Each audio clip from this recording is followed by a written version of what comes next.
Olá, boa tarde a todos, sejam bem-vindos a mais uma live da Procuradoria-Geral do Estado de Alagoas, através do Centro de Estudos da PGE, e hoje vamos debater a desjudicialização da execução fiscal.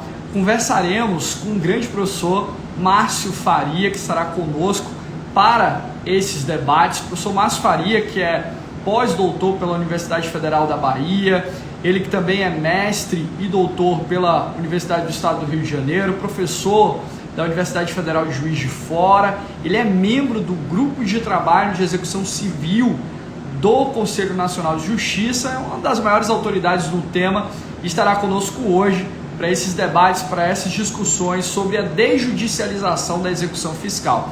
Estamos aguardando o professor Márcio Faria para começarmos a nossa live aqui na PGE de Alagoas, tá? Live essa sobre desjudicialização, como disse, da execução fiscal, um tema tão caro à advocacia pública no momento atual e diante das dificuldades de recuperação adequada do crédito público. Boa tarde a todos, boa tarde aos nossos estagiários de pós-graduação, procuradores, né, servidores, enfim, todos que estão por aqui. O professor Márcio já chegou.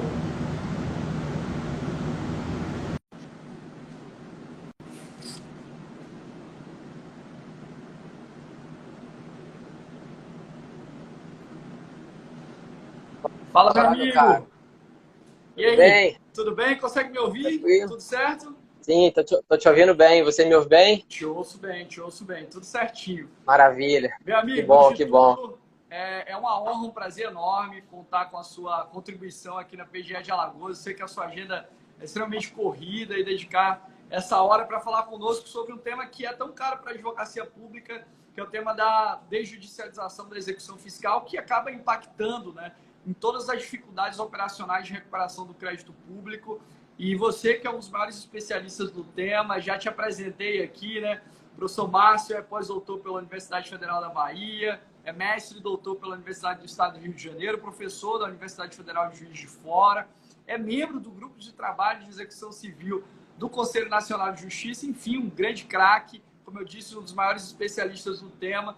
E eu tenho a honra, a felicidade enorme de contar com a sua contribuição aqui na PGE de Alagoas. Meu amigo, seja muito bem-vindo. Eu passo a palavra para as suas considerações iniciais, já te agradecendo de antemão pela disponibilidade. Muito obrigado. Bom, meu caro, para mim é uma honra, uma satisfação poder contribuir contigo nesse projeto da PGE de Alagoas, que é sensacional. Tenho assistido algumas lives e alguns eventos que vocês têm promovido, né? Vocês têm aproveitado esse momento difícil pelo qual estamos atravessando para poder dar informação de qualidade para todo mundo. Isso é sensacional. Isso realmente merece ser louvado, e muito da sua iniciativa, né, que é um grande craque e concentra esforços para poder levar conhecimento para tantos alunos aí espalhados pelo Brasil afora e pelo mundo afora, por que não dizer, né? Então, para mim é uma satisfação muito grande poder participar dessa live. Fiquei muito honrado com o convite, espero poder contribuir aí com o seu público, com todo mundo que estiver nos assistindo ou ainda vai nos assistir certamente depois, né, que essa live deve ficar gravada aí também. Bom, além de tudo, eu queria te agradecer não só pelo convite, porque você me forçou a estudar um aspecto sensacional do tema, que é a execução fiscal, né? Porque nós normalmente estamos treinados a estudar processo civil e deixamos de lado a execução. E a execução fiscal, então, é pior ainda, né? A execução fiscal ela acaba ficando no canto da estante. Ela não é o patinho feio, ela é o patinho horroroso de toda a execução, né? E acaba que todo mundo se esforça realmente. Quando se esforça da execução, acaba deixando ela de lado. Então, foi interessante você ter me convidado para tratar desse tema, porque de fato me abriu os olhos para alguns assuntos interessantes e pertinentes que eu espero que a gente possa trocar uma ideia a respeito deles. Obrigado, meu amigo. Obrigado mesmo. Eu já vou te fazer uma provocação aqui de saída, que é a seguinte, né? A gente sabe que a execução fiscal hoje, a forma como ela está delimitada nos termos da Lei 6830/80, ela apresenta uma grande ineficiência e uma dificuldade, portanto, na recuperação do crédito público, né? Em razão de vários dos entraves da execução fiscal, a gente sabe, né, que as execuções fiscais hoje representam basicamente 39% dos processos que tramitam no âmbito do Poder Judiciário, com a taxa de congestionamento que chega próxima aos 87%, 86,9%. E a gente tem buscado outros meios, outros instrumentos para viabilizar a recuperação do crédito público, por conta dos entraves da execução fiscal, da dificuldade, por exemplo, de se encontrar bens dos devedores e se praticar os atos, né, que vêm a ultimar e viabilizar esse direcionamento de crédito para o poder público. E eu gostaria, se possível, que você traçasse um panorama, né, da execução fiscal em crise, né, como ela tem se desenhado, quais são as dificuldades, para que a gente possa começar o nosso debate e chegar, de fato, a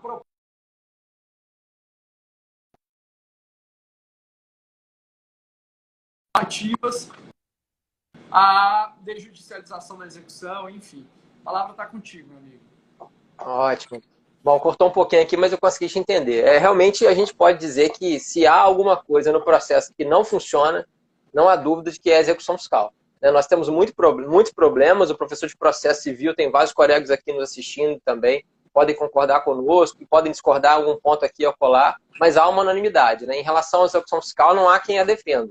Ela, de fato, não funciona. E ela não funciona por vários motivos. A gente consegue perceber isso rapidamente a partir de uma análise, por exemplo, de dados estatísticos. Você comentou alguma coisa ali a respeito de taxa de congestionamento. Mas a gente tem outros dados que comprovam exatamente esse fracasso. Eu levantei alguns dados aqui. Nós temos, pelos dados do CNJ de 2019, que foram divulgados em 2020, nós temos aproximadamente 77 milhões de processos pendentes.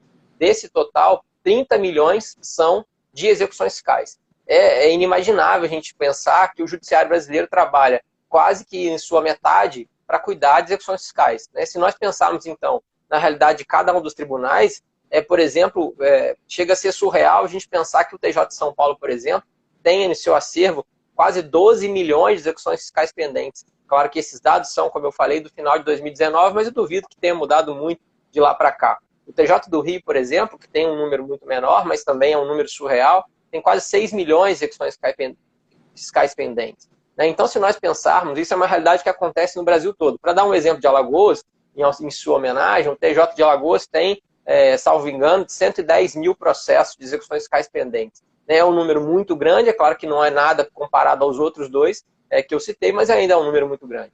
Se nós pensarmos também, não só em números, mas em termos de andamento, como você bem disse, a taxa de congestionamento é maior do que 85%. Em alguns estados chega a ser 90%. Na Justiça Federal chega a ser 93%. Além disso, nós temos que pensar o seguinte, não é só a taxa de congestionamento, para as pessoas que estão nos ouvindo aqui não sabem o que é isso. Entraram 100 processos naquele ano, saíram apenas 7, saíram apenas 10, para arredondar a conta. Eu brinco com os meus alunos, se fosse o judiciário fosse uma empresa, ele já tinha quebrado, porque é como se ele tivesse vendido 100 produtos e só recebido por 10 que ele vendeu. Ele tomou um calote de 90 produtos. Não tem uma empresa que funcione dessa maneira. A melhor empresa que possa ter, ela dura no máximo 6 meses com números dessa natureza. E a gente não só continua insistindo nas execuções fiscais, como continua investindo dinheiro público nisso.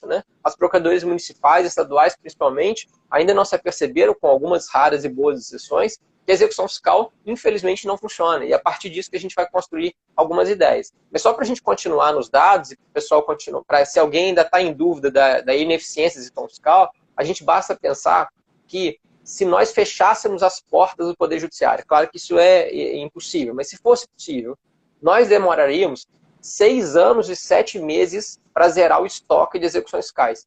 É como aquela boate antigamente, em tempos pré-pandemia, não entra mais ninguém enquanto não sair. Tem que esperar muito tempo para se poder entrar na noitada, porque vai demorar muito para conseguir ter vaga nesse lugar.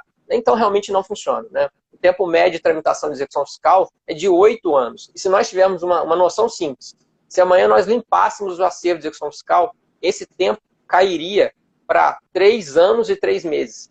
É inimaginável, Luiz, se a gente pensar o impacto que a execução fiscal traz no Poder Judiciário. O que nós estamos fazendo? Nós estamos investindo dinheiro público, dinheiro bom, com funcionários qualificadíssimos, quando são magistrados, servidores, procuradores, advogados, para cuidar de coisas que não funcionam. É como se nós estivéssemos me dando esforço para cuidar, com perdão da expressão, muitas das vezes isso é verdade, de carne podre. Nós estamos perdendo tempo com coisas que realmente importam, coisas que realmente interessam. Então, com algum atraso, os operadores do direito, os estudiosos estão percebendo que, de fato, a execução fiscal ela não deve ser a principal alternativa à recuperação de crédito público.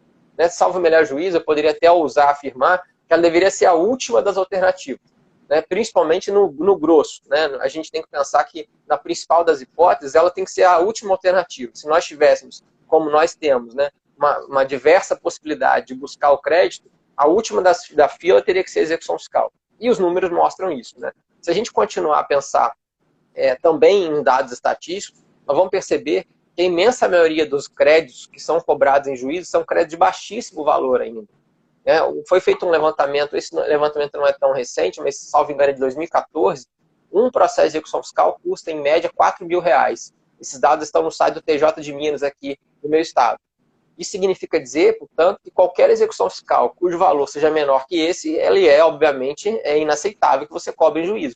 E só para dar um dado aqui da minha cidade, Juiz de Fora, eu tive acesso a esses dados pelo procurador do município, a quem eu agradeço, o professor Dr. Ricardo Calazans. Eles fizeram um levantamento em 2017, portanto não tem muito tempo, 50% dos processos de execução fiscal eram de valores de até R$2.000. Você acredita nisso? Então, assim, é inimaginável você pensar que você tem que gastar 4 para cobrar 2. Né? E aquela velha clássica ideia de que você não pode renunciar à receita, porque eu, procurador público, trabalho com a ideia de disponibilidade de interesse público, então não posso deixar a execução fiscal ser ajuizada, porque senão eu vou ser processado, senão eu vou sofrer as consequências do meu ato, então eu prefiro pegar o meu modelo lá chapado e entrar com a execução fiscal. E eu tenho vários amigos que são procuradores públicos e eu falo para eles, olha, quando vocês continuam fazendo isso, o que vocês estão fazendo é rasgando dinheiro público. Pelo contrário, vocês deviam ser, se é que é o caso, não é, obviamente, estou brincando, mas se vocês têm receio de ser processados, deveriam ser processados por ajuizar as execuções e não por não ajuizar. Exatamente o oposto. E aí, quando você mostra esses dados, isso fica muito evidente. Né? Então a gente consegue perceber nitidamente que esse é um problema grave que precisa ser pensado. E aí, quais são os novos passos? O que pensar a respeito? A primeira ideia, logo de cara, todo mundo começou a dizer, e aí, claro que as reformas executivas elas vêm de algum tempo, né? Se a gente parar para pensar, esse debate sobre a reforma da execução fiscal não é um debate novo, é algo que já vem aí pelo menos há uma década. Há diversos projetos de lei que estão tramitando aí, alguns parados, né? Alguns tramitando, a maioria deles aí dormitando no Congresso Nacional, mas esse debate não é recente, ele já existe há algum tempo. E por que ele está voltando à tona agora? Porque eu acho que essas ideias, para usar uma expressão que cada vez está ficando mais no esquecimento, mas que é interessante, essas ideias estão agora caindo a ficha. As pessoas estão realmente percebendo estão se apercebendo de que não dá para continuar fazendo a mesma coisa. Os resultados mostram nitidamente que os créditos não vão ser recuperados dessa maneira. E aí nós temos, então, algumas iniciativas interessantes. E acho que esse é o grande mote da nossa conversa. E a gente consegue perceber isso facilmente a partir de algumas experiências que já estão sendo feitas. Então, eu vou começar, Luiz, se você me permite, tratando do CPC, que tentou, em alguma maneira, resolver esse problema. Mas tentou muito timidamente. E aí é importante a gente fazer uma crítica ao legislador. Eu tenho, para mim, algumas justificativas dessa timidez. A primeira delas é uma justificativa que vários colegas têm também mencionado, é que quando o CPC foi gestado lá no início de 2010, final de 2009, começo de 2010, nós tínhamos, se você vai se lembrar, 3, 4 anos que as reformas executivas tinham entrado em vigor. Principalmente aquelas duas famosas leis, a 11232 de 2005, que entrou em junho de 2006 em vigor, e a outra, que era, na verdade, um projeto só e depois foi desmembrado, que é a 11332 de 2006, que também entrou em vigor em 2006. Então, naquele momento, nós estávamos naquela experiência, naquela ideia de, olha, vamos ver se isso vai funcionar. Essa ideia de cumprimento de sentença, essa ideia de processo sincrético, esse negócio de usar processo autônomo de execução para uma coisa, vamos ver o que isso vai acontecer. É claro que muita gente já sabia que isso não ia dar em nada, ou pelo menos ia dar pouco resultado, mas enfim, nós tínhamos que dar um crédito ao legislador, e me parece que foi isso que realmente a comissão fez na época. E se você levantar os debates do CPC da época, você consegue perceber isso. Olha, não vamos mexer na execução, porque acabou de ser mexido. Né? Vamos ver o que vai acontecer. Né? O professor Barbosa Moreira sempre falava, né? No Brasil a gente muda primeiro para depois ver o que acontece. Então agora vamos ver o que acontece. Né? E foi isso então que eles fizeram. Tanto é que se você for olhar, eu consegui levantar isso, o CPC, nos seus mais de 1000 artigos, ele só fala 4 vezes a execução fiscal. Ele cita apenas em 4 passagens. Posso citar a primeira, lá no 46, parágrafo 5º, quando ele vai falar de competência de execução fiscal. A segunda, no 77, parágrafo 3º, quando ele fala que a multa de ato atentatório à dignidade da justiça vai se tornar um crédito público executável por execução fiscal. A terceira, quando ele fala de remessa necessária, lá no 496, inciso 2º, e a quarta, lá no 961, parágrafo 4º, quando ele fala de homologação de sentença estrangeira. Então, quer dizer, pouquíssimo ele tocou em execução fiscal. Né? Então, se ele pouco mexeu na execução fiscal, como a gente acabou de ver, ele mexeu menos ainda. Mas ainda assim, é interessante a gente perceber que, embora ele não tivesse dito expressamente, talvez porque o professor Humberto Adoro Júnior estava na comissão originária, mineiro como eu sou, né? Ele tentou ir assim meio de lado, devagarzinho, assim, algumas coisas a gente conseguiria aproveitar, me parece, pela execução fiscal. E aí eu queria trazer 2 exemplos, se você me permite. Claro que se você quiser me interromper, fica à vontade. Assim. Mas eu queria trazer 2 exemplos de situações em que, me parece, a jurisprudência andou bem e, por outro lado, em outro exemplo, andou mal.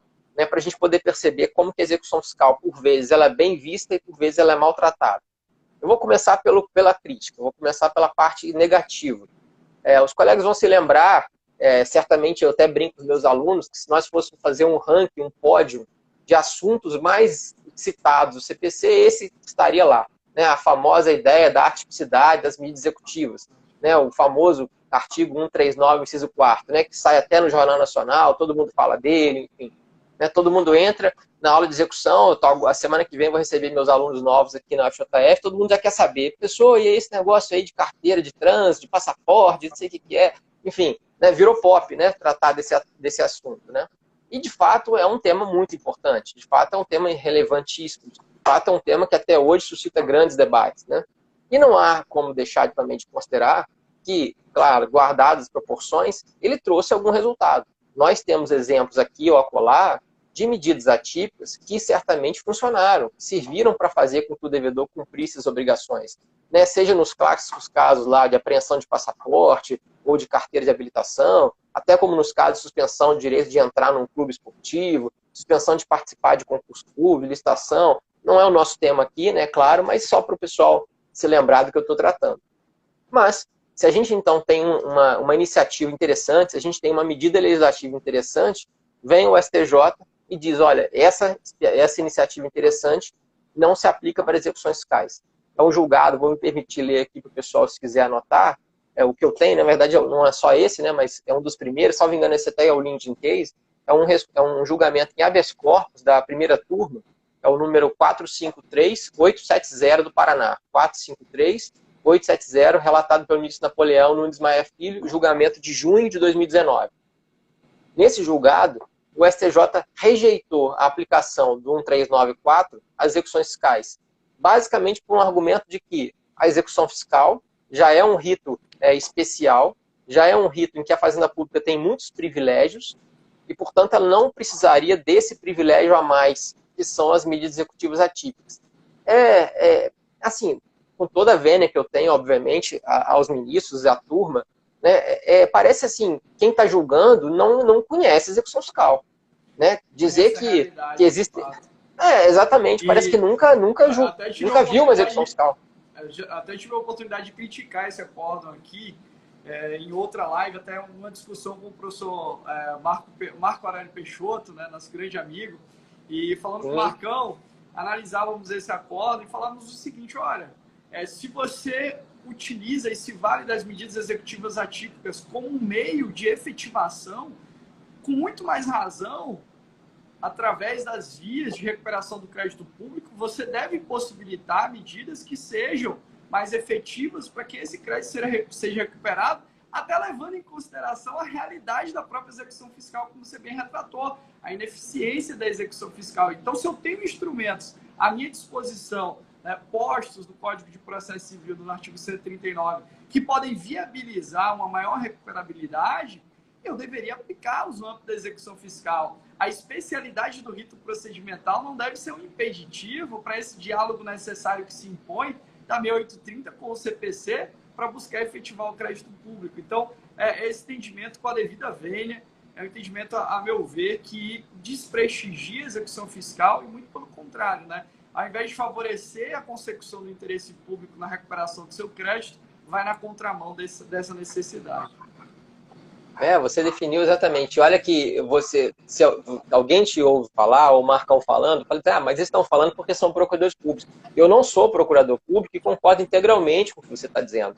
E é interessante porque se você for estudar o diálogo entre o CPC e a Lei de Execução Fiscal a partir da jurisprudência do STJ, você encontra em diversas passagens casos em que o STJ aplicou o CPC, claro, quando eles não eram incompatíveis. Vou dar um exemplo só. Regulamentação de efeito suspensivo, embargo de execução.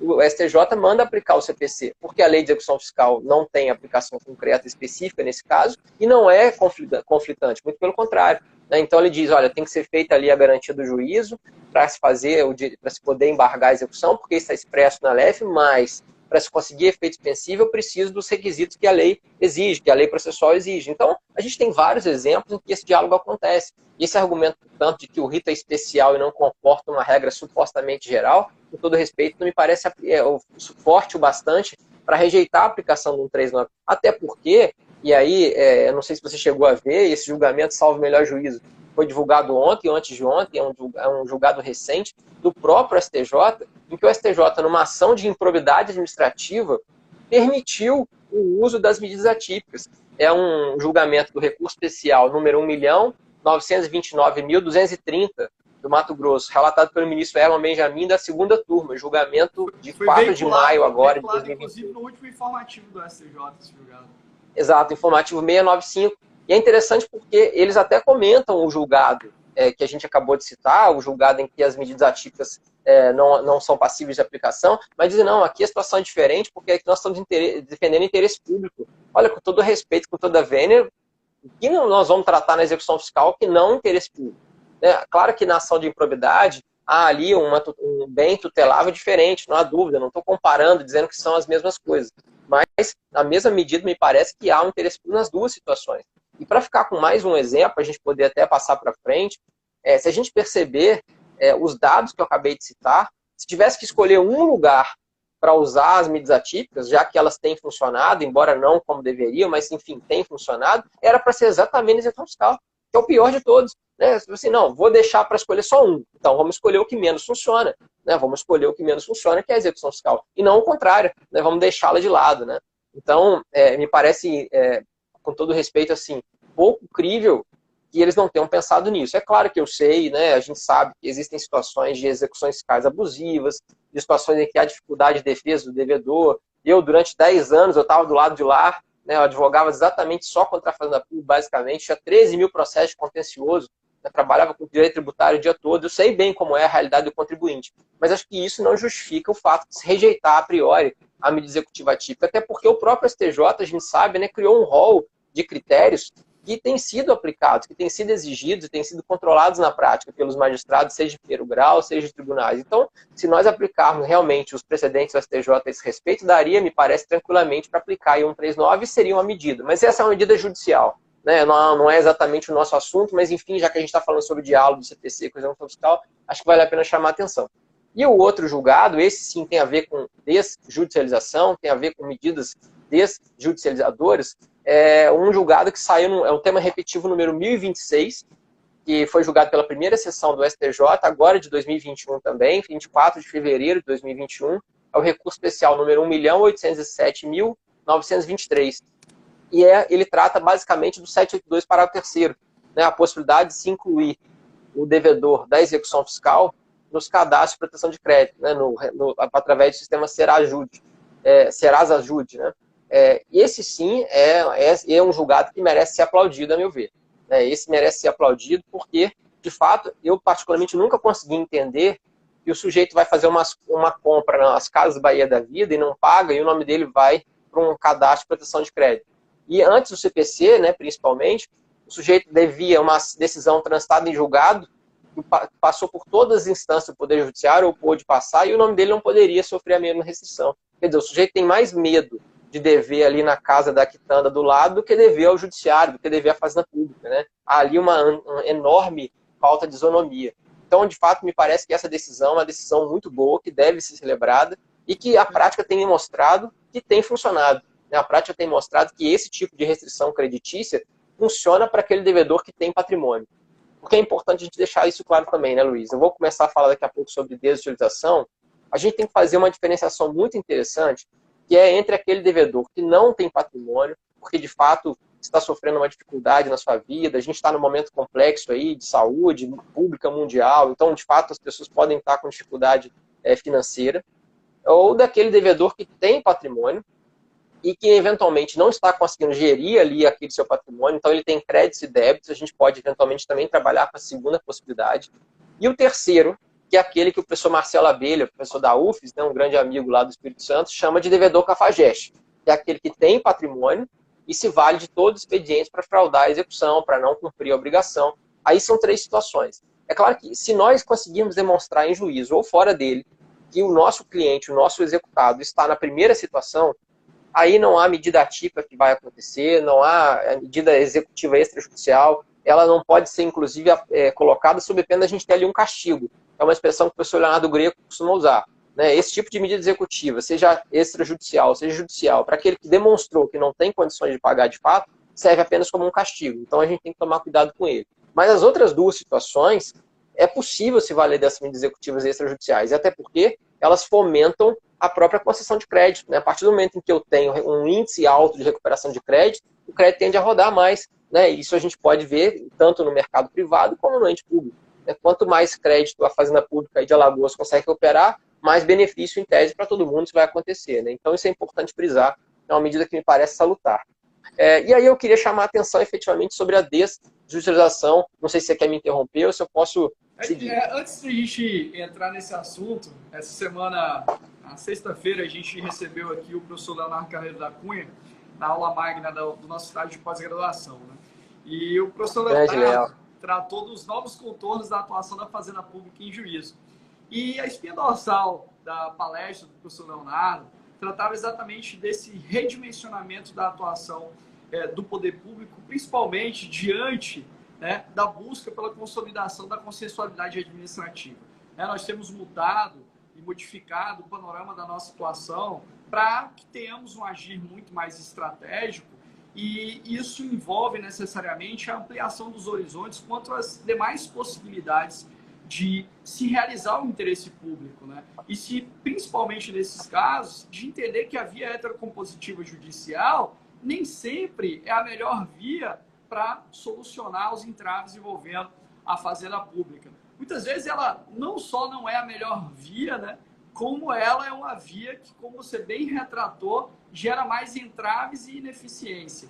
E, portanto, a gente tem, né, discutido essa ampliação de horizontes, tanto que até registro aqui que a Procuradoria-Geral do Estado de Alagoas foi a terceira, né, do país a criar uma Câmara de Prevenção e Resolução Administrativa de Conflitos, né, no âmbito estadual. E a gente tem trabalhado, né, muito com outros meios adequados de resolução de conflitos, justamente para se ter mais eficiência e para atender o interesse público. Né? Antigamente, você falar em autocomposição, por exemplo, envolvendo a Fazenda Pública, era praticamente algo de plano rechaçado, né? Porque isso implicaria, em tese, uma violação do interesse público, e a gente sabe que muito pelo contrário, né? A gente tem proporcionado economia, né, ao erário em situações nas quais você teria custos adicionais de honorários, de juros, correção monetária, de movimentação da máquina administrativa, e você consegue solucionar da melhor maneira possível. E esse é um caminho que a gente tem trilhado aqui na Procuradoria, e esse tema,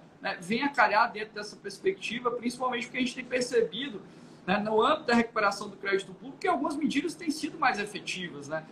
A gente tem utilizado, por exemplo, muito o protesto, né, da CDA enquanto uma medida interessante para essa recuperação e para viabilizar que o devedor se movimente para arcar com o seu débito, tantas outras que a gente vai discutir aqui, que eu acho que abre aí um clarão, principalmente para esse redesenho da nossa atuação mais estratégica. Aproveito para mandar um abraço para o nosso amigo Mazola, né, grande professor. Grande Mazola. Enfim, e também para a doutora Emanuele Pacheco, que é a coordenadora da Procuradoria da Fazenda Estadual, que tem encabeçado aqui vários projetos interessantes, justamente também nessa linha de buscar meios eficientes de recuperação do crédito público, e dos outros procuradores que estão aqui também, a audiência extremamente qualificada. E aí eu já jogo a bola para você tratar da desjudicialização, da execução como um todo, da execução fiscal, do PL 4257, enfim, e de todas as discussões que estão em torno desse tema.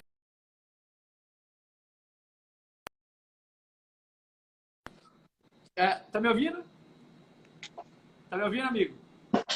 Tô ouvindo. Tá. Tinha travado um pouquinho. Então, antes de começar a live, a doutora Emanuele veio à minha sala e a gente estava falando da execução fiscal administrativa, enfim. E agora eu passo a bola para você tratar do tema. Já, mais uma vez, consciente de que a gente vai ter uma grande aula aqui sobre essas novas perspectivas da advocacia pública. Bom, que isso. Não, mas foi excelente você ter falado sobre isso.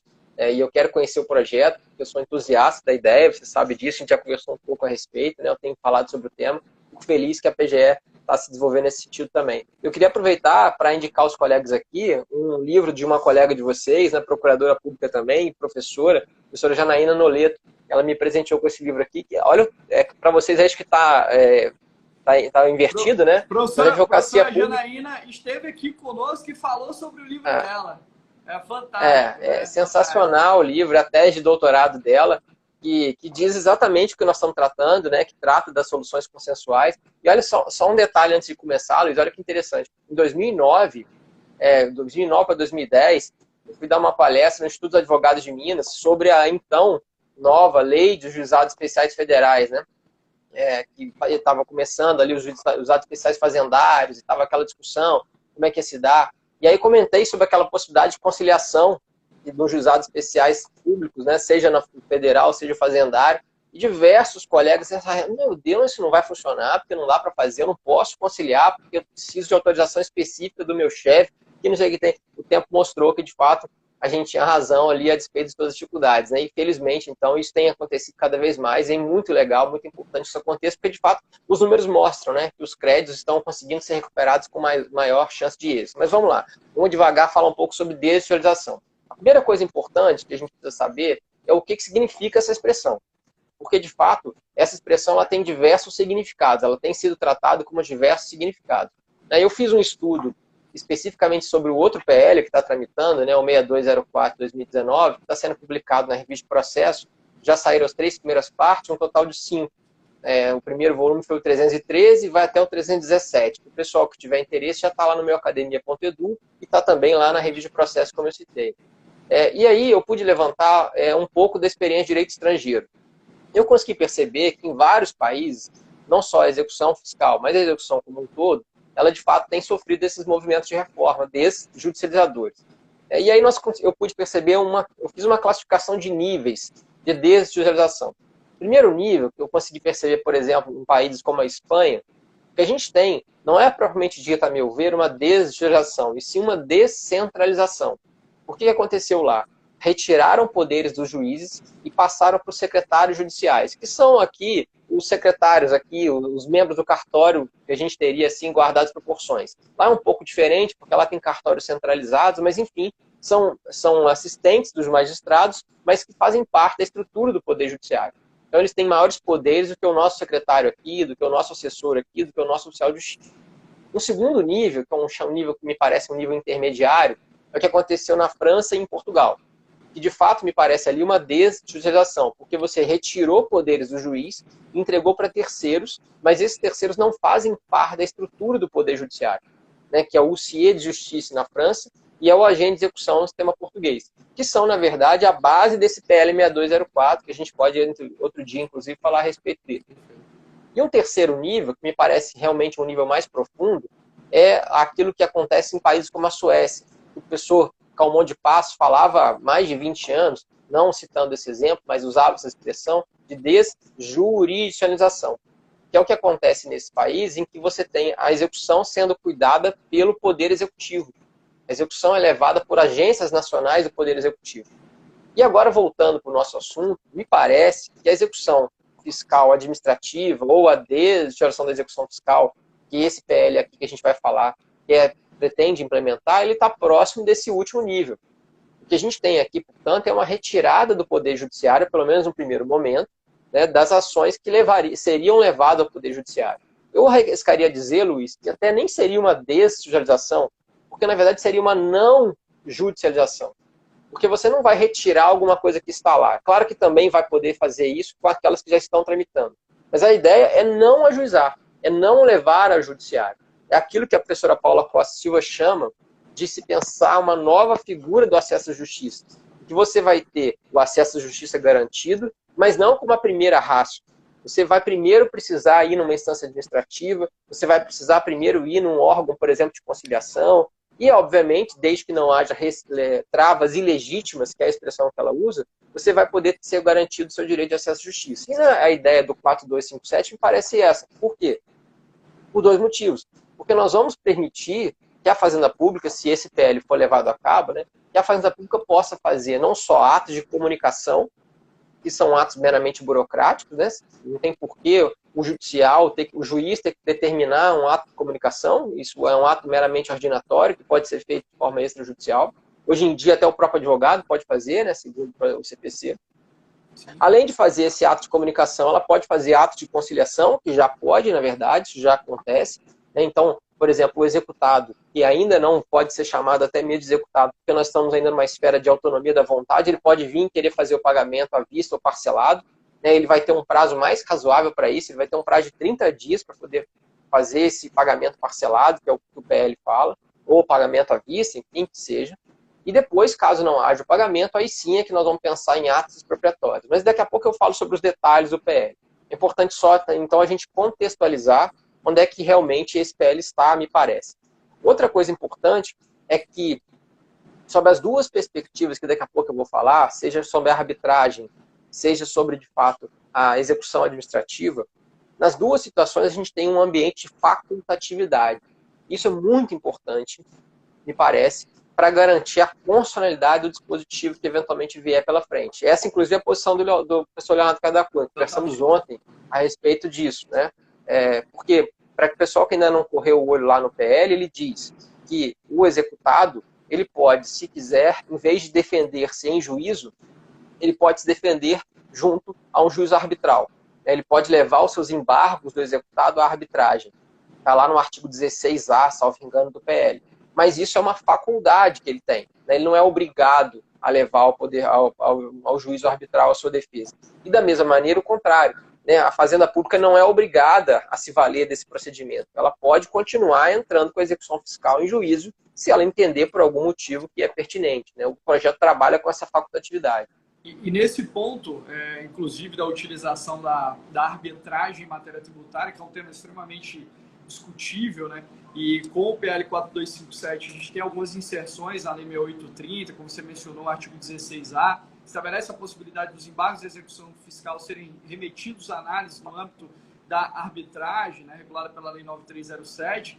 A gente precisa, nesse ponto especificamente, deixar claro que, em relação à Fazenda Pública, devem estar estabelecidos critérios, né, impessoais, isonômicos, de utilização da arbitragem pelo poder público, né, para que a gente não tenha, em medida alguma, qualquer direcionamento, tanto que a própria redação 16A fala, né, desse regulamento, né, da utilização da arbitragem pelo poder público, os critérios para essa utilização, para que o poder público não opte, em determinado caso, por submeter a arbitragem, em outro não, dentro de um juízo de escolha direcionado, sempre através de critérios gerais, né, em relação ao uso da arbitragem, porque uma das discussões em matéria tributária é exatamente essa, né? Quando o poder público vai submeter, quais são os critérios para submeter, Exato. em que casos, né? E é interessante, assim, só para dar dois exemplos dessa preocupação do PL, né? O PL de redação do senador Anastasia, que já foi modificado, inclusive, né? A tramitação já teve modificações, mas a redação originária do senador mineiro aqui, Antônio Anastasia. Dois dados só para o pessoal entender que realmente há essa preocupação. O primeiro, há expressa menção que essa arbitragem só pode ser de direito.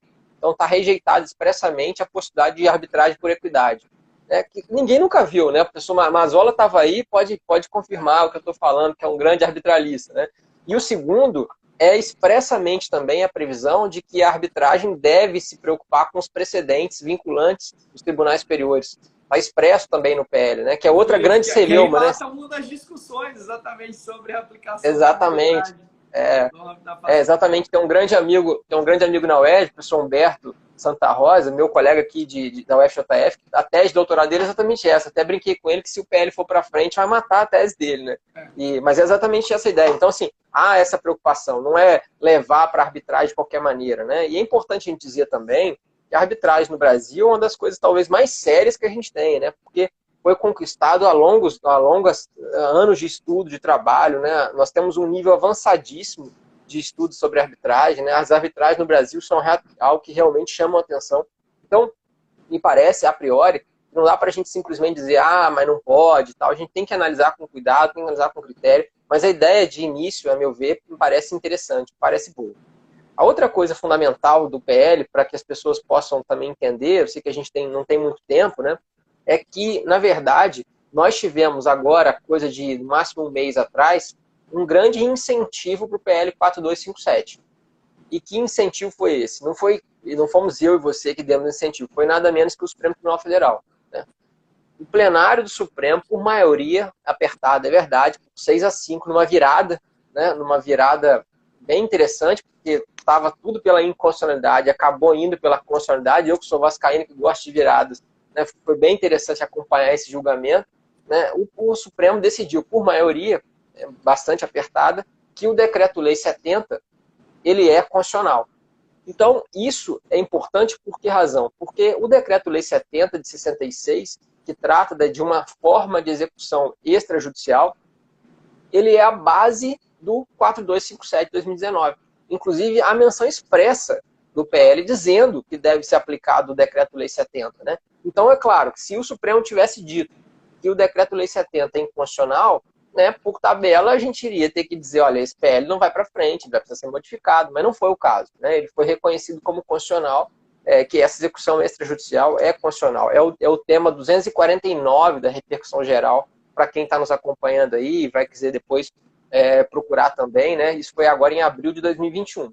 Então, esse é um primeiro ponto importante. Né? Nós estamos num ambiente desjudicializador. É fundamental perceber isso.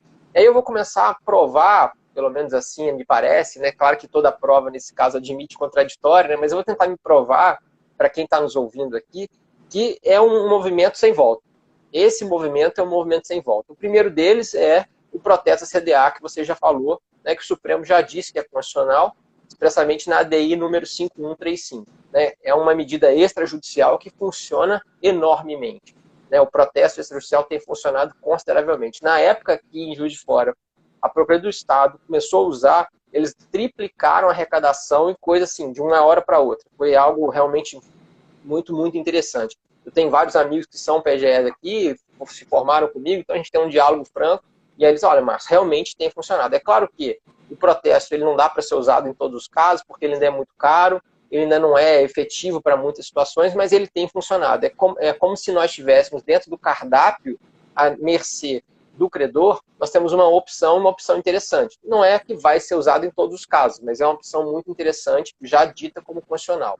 A outra prova dessa minha teoria, que é inescapável a desutilização, é a possibilidade expressa de negócios processuais feitos pela Fazenda Pública.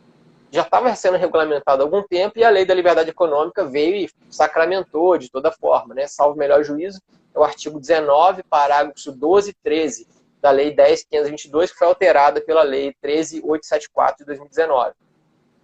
Um terceiro ponto, para também provar a minha tese, é a averbação premonitória, que estava lá no artigo 20b, também alterado recentemente da 10.522, que o Supremo também muito recentemente, né, salvo o melhor juízo agora, deve ter 1-2 semanas, também reconheceu como constitucional esse julgamento. Foram várias ADIs levadas em consideração em conjunto, vou citar apenas uma, 5.881, o Supremo disse expressamente que a averbação premonitória é constitucional, é possível se fazer a averbação premonitória, porque, na verdade, é um outro meio executivo muito importante. Quando você consegue demonstrar isso, não só você fomenta a recuperação de crédito, como, e isso é um detalhe muito importante, você favorece o terceiro de boa-fé, né, Luiz? Porque o terceiro de boa-fé é aquele coitado que está ali comprando aquele imóvel, achando que vai resolver o problema da vida dele, né, e aí, de repente, ele compra uma bomba. Ele compra um imóvel cheio de problemas. Então, a averbação premonitória ela serve também para isso. É um mecanismo não só para o credor, é um mecanismo para a sociedade, me parece, para reduzir, ou pelo menos mitigar, ou se não afastar de forma completa, a dificuldade que o sujeito tem em relação a esses bens.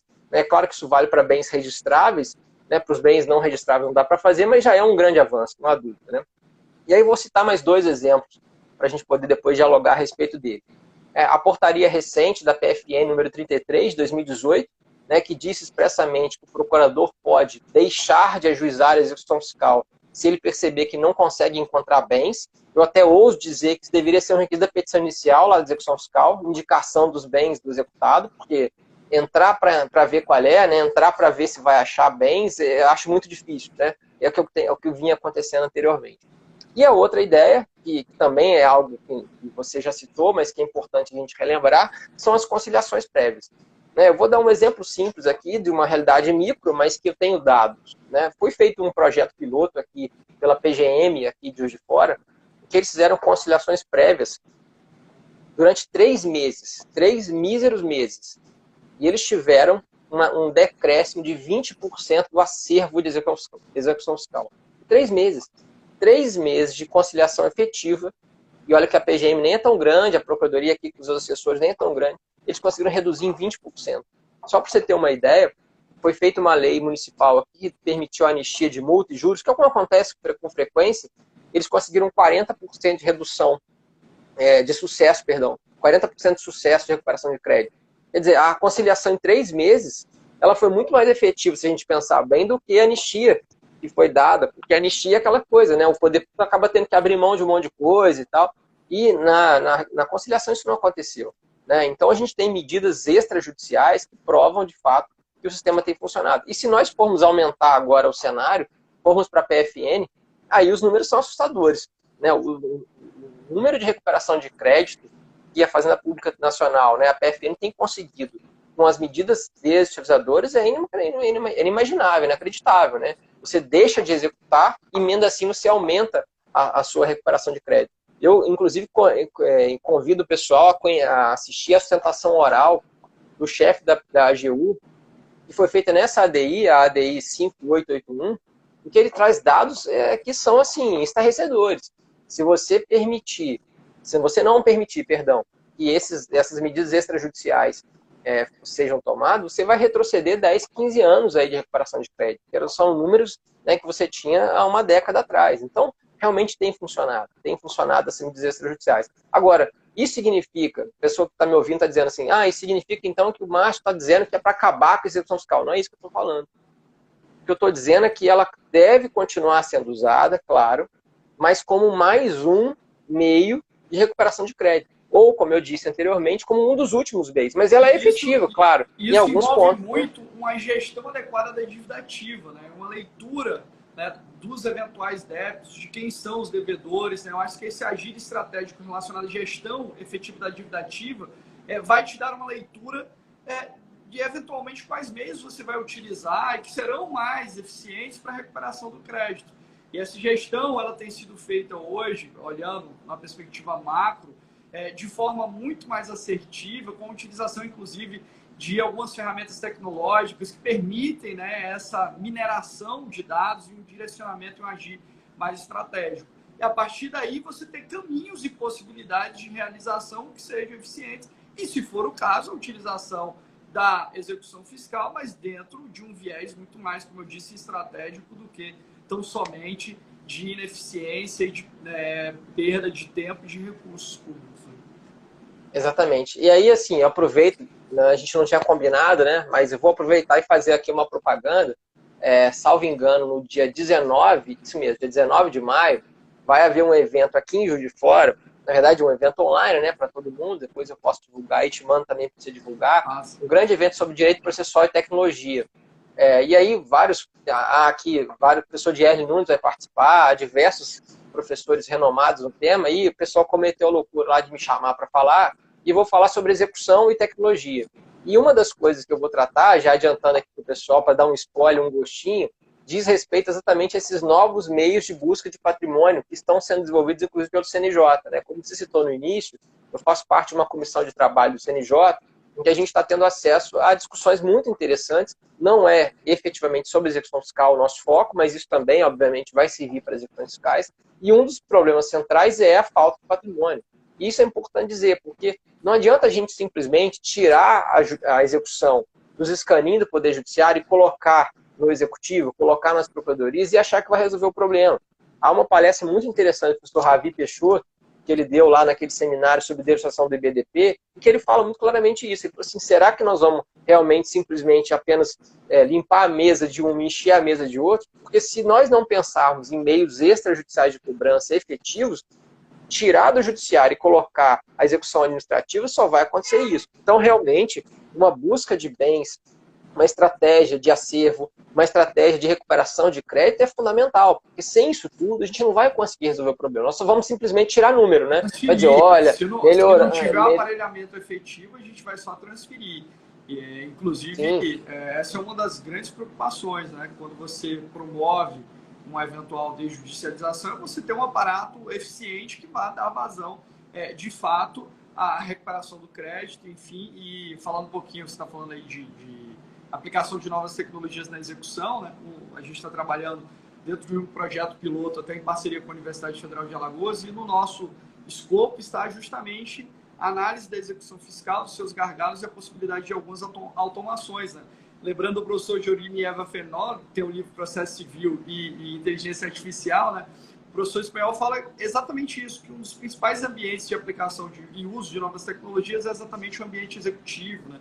Em face da possibilidade de você aplicar certas ferramentas considerando o grau de repetição, enfim, de determinados atos que são praticados. Então, esse também é um tema para uma outra live nossa, né? Na verdade, nós já temos até a data marcada, né? A gente pode contar para o pessoal, mas vai ser o contrário, né? O professor Luiz, o pessoal que está me ouvindo aí, vai dar uma aula para os meus alunos aqui na UFJF no dia 30 de junho, não é isso, Luiz? 30 de junho que a gente marcou, né? Acho que é isso, 30 de junho. Acho que é isso, 30 de junho, exatamente sobre esse assunto. Então, já convido o pessoal também, vai ser pelo meu canal do YouTube lá, pelo @professor Márcio Faria.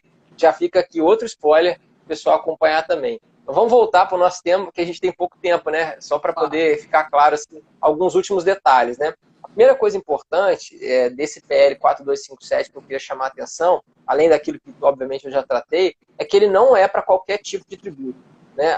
O projeto fala expressamente que ele é para alguns tributos específicos. O IPVA, o IPTU, o ITR, são tributos que já têm os seus bens ali correlacionados. Né? Então, são tributos que têm ali uma ligação direta com o patrimônio. E é por isso que a gente tem mais chance, pelo menos em tese, de ter ali um êxito, porque aquele próprio bem, né, o veículo que não foi ali, o sujeito não pagou o IPVA, o próprio veículo vai servir como objeto de penhora para futura expropriação e satisfação do crédito. Então a chance de recuperação daquele ativo é maior, né? Não é qualquer tipo de tributo que é levado. Sobre bem de família, enfim, né? Exatamente, porque o artigo 3º da 8.009 mesmo diz, né, que você não pode alegar, fazer alegação de bem de família ou bem de residência, como alguns preferem, quando for contra a fazenda pública. Então, se você não pagou o IPTU, hoje, judicialmente, você perde seu imóvel, né? São os débitos próprio terreno. Mesma coisa vai valer com a execução extrajudicial. Então, é interessante nesse sentido.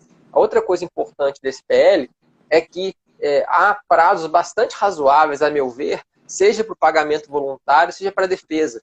São duas oportunidades que o executado vai ter se esse PL for levado a cabo dessa maneira. Como eu disse anteriormente, 30 dias para ele fazer o pagamento voluntário e depois mais 30 dias para ele fazer a sua defesa. Então, na verdade, a gente tem que pensar que no mínimo 60 dias ele vai ter aí para poder eventualmente pensar que pode vir a perder o seu patrimônio. Há um prazo mais razoável para ele buscar um advogado, para ele se defender, para ele realmente levar a sua defesa, seja a própria defesa administrativa, eventualmente, ou seja em juízo, que a lei expressamente permite, né? Ou até mesmo na arbitragem, como eu disse anteriormente. A outra questão interessante é que o ente que vai realizar a expropriação, né, o agente fiduciário, não é a própria fazenda pública, né, para garantir uma forma de imparcialidade, que é o que acontece também no Decreto-Lei 70. Né? Há que se falar numa fiscalização específica do Poder Judiciário a respeito disso, é importante a gente dizer, mas certamente se esse PL for levado a cabo, o CNJ vai auxiliar nesse sentido, né? Para que a gente tenha ali agentes fiduciários isonômicos que se preocupem com parcialidade para fazer a expropriação como realmente tem que ser, seja de bens móveis, seja de bens imóveis. E o PL, no artigo 41G de gato, fala expressamente sobre isso. Outra coisa interessante desse PL, que vale a pena chamar a atenção nesse pedacinho de tempo que a gente tem aí, e que aí é uma sugestão que eu faço ao PL, que eu não consigo, né? A gente acaba sempre pensando em tentar melhorar a ideia do projeto de lei, na verdade se desdobra em duas, tem a ver exatamente com dinheiro. Eu acho que só vai funcionar essa ideia se os advogados privados também comprarem a noção, comprar a ideia, se os contribuintes também comprarem a ideia. E aí eu tenho aqui um problema. O problema é esse. Diz o dispositivo, salvo engano, vou tentar pegar ele aqui, é o artigo... me fugiu aqui, mas enfim, que eu posso levar a minha defesa para arbitragem, né, como a gente tinha falado antes, 16A, salvo melhor juízo, e se eu conseguir ganhar os meus embargos na arbitragem, em vez de eu receber todas as custas arbitrais que eventualmente existam, eu posso receber apenas um teto de volta, que é o teto dos honorários advocatícios. o sistema trabalha com uma ideia, portanto, de limitação de recuperação das custas processuais. E aí me parece que aqui é um problema, porque, né, a gente sabe que muitas câmaras arbitrais trabalham com honorários arbitrais elevadíssimos. E aí, eventualmente, se eu quero levar a câmara arbitral especializada em direito tributário X, que é aquela que eu sei que tem um nome respeitável, né, que eu sei que é aquela que tem os melhores árbitros ali, e os honorários dela são elevados. E aí, se essa regra for mantida, de conseguir recuperar apenas metade daquele valor que eu paguei para levar a causa à arbitragem, nós temos um problema grave de acesso à justiça, me parece. Acho que esse é um problema que precisa ser resolvido. Né? Se eu ganhei a causa, eu tenho direito a receber de volta. Né? Vamos para a arbitragem? Vamos. A Fazenda Pública concorda? Concorda. Quem perdeu tem que pagar os honorários. Né? Já que é um órgão de arbitragem sério, enfim, se nós concordamos, né, se estamos na autonomia de vontade, a gente tem que preservar nesse sentido. E a outra sugestão e crítica que eu faço ao projeto é que quando ele fala de embargos à execução, e aí já embargos à execução judiciais, né, o PL vai regular isso, ele limita a 3 testemunhas que o executado tem para poder eventualmente levantar suas provas em juízo. Me parece que essa limitação é completamente inconstitucional. Né? Se nós temos aqui, se eu preciso ter um contraditório efetivo, como diz o professor Greco, né, o direito de contraditório pressupõe o direito de produzir prova, de me defender provando. Se eventualmente eu demonstrar que eu preciso mais do que 3 testemunhas para conseguir demonstrar que a minha tese tinha pertinência, né, não vai ser esse dispositivo que vai me vedar. Né? Então aqui me parece que o PL andou mal. Né? Ele tentou, obviamente, limitar aqui, porque pode ser que mais de 3 pode demorar demais, enfim, mas criar uma regra dessa, muito restritiva para direito probatório, me parece aqui um ponto negativo. Então, assim, muito por alto, né, eu tentei trazer algumas ideias aqui do PL, eu sei que o nosso tempo aqui é curto, mas acho que deu para o pessoal ter uma ideia assim, do que a gente está tratando. E, meu amigo, e nesse ponto também, eu estava até refletindo, né, que o fato de você operacionalizar uma execução fiscal administrativa restrita a determinados tributos, né, como a gente falou aqui, IPTU, IPVA, enfim, em relação ao nosso caso, olhando para a Fazenda Estadual, a gente percebe que o nosso principal gargalo está relacionado ao ICMS, né? E você fecha muito as portas quando você restringe, né, só esses tributos com vinculação direta ao bem, quando o nosso principal problema envolve o ICMS e a gente precisa também de soluções adequadas para tratar o ICMS e para viabilizar também essa recuperação pela via extrajudicial do ICMS. Então, acho que é um ponto a se pensar em como se poderia, dentro da execução fiscal administrativa, também albergar outras possibilidades de realização relativa a outros tributos, porque no nosso caso, tirar o ICMS ou deixando de lado o ICMS, eu acabo minando ou simplificando a utilização só para situações pontuais. Foi interessante que você deixou isso para o final, porque senão o nosso colega, procurador do Estado, está nos assistindo. Se logo no começo a gente falasse isso, ele ia parar de ver, né? Então, é bom que a gente falou no final, ele falou, pô, mas então não vai aplicar para o meu caso? Não, é que até dá, mas a gente tem que pensar com cuidado. Hoje não dá, mas quem sabe, né, com a evolução do projeto de lei, a gente pode apresentar uma emenda aí e tentar fazer com que também seja possível para o ICMS, porque de fato é o principal problema das procuradorias estaduais, não há dúvida, né?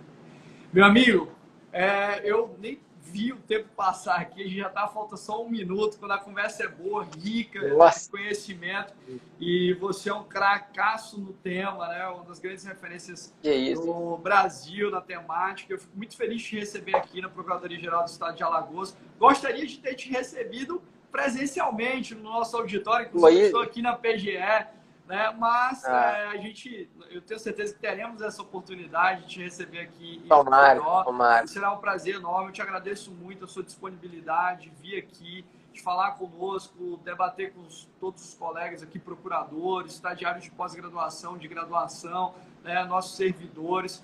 Foi uma grande aula, fico muito feliz de te ouvir e também te agradeço mais uma vez a disponibilidade. Já fico convite para as próximas, para a gente debater outros temas. Obrigado mesmo de coração e eu passo a palavra para você para suas considerações finais, já aqui registrando meu agradecimento e mandando um abraço para todos que estiveram conosco. Não, que isso, meu caro. O agradecimento todo meu. Eu fico muito honrado com a oportunidade. Espero que você cumpra essa promessa, porque você sabe que eu não conheço Alagoas, né? É um grave defeito no meu currículo, brasileiro, né? Não conheço. Pois é, não conheço, infelizmente. Cheguei só até a Bahia, não consegui, depois até Alagoas. Né? Grandes amigos aí, Pedro, meu grande amigo vascaíno também, fala, como é que você não conhece aqui, rapaz? Não tem jeito. Então, assim, faço questão de poder ir aí quando possível. né? Será para mim uma honra muito grande, não só de conhecer o Estado, como também a PGE. E agradeço também a oportunidade. Eu não consegui acompanhar aqui o chat, né, infelizmente, mas espero que o pessoal tenha apreciado, né? E deixo aqui o meu contato, o @professor Márcio Faria, para quem depois quiser trocar ideias a respeito do tema, né, a gente trocar outras ideias, dúvidas, sugestões, eu estou à disposição, porque é um tema que me interessa muito, é um tema que eu tenho estudado e que a gente só tem a aprender. Obrigado mesmo para todo mundo, obrigado aí o pessoal que nos acompanhou, ainda vai nos acompanhar, e se cuidem para que a gente possa sair dessa melhor ainda. Verdade, meu amigo. E aviso para todos que a live ficará salva aqui no Instagram, no perfil da Procuradoria-Geral do Estado de Alagoas e também no nosso canal no YouTube. Meu amigo, muito obrigado mais uma vez. Maravilha. Um abraço e com Deus, saúde para todo Obrigado. mundo. Estamos juntos e até mais. Valeu, pessoal. Tchau, tchau. Obrigado. Tchau, gente. Boa noite.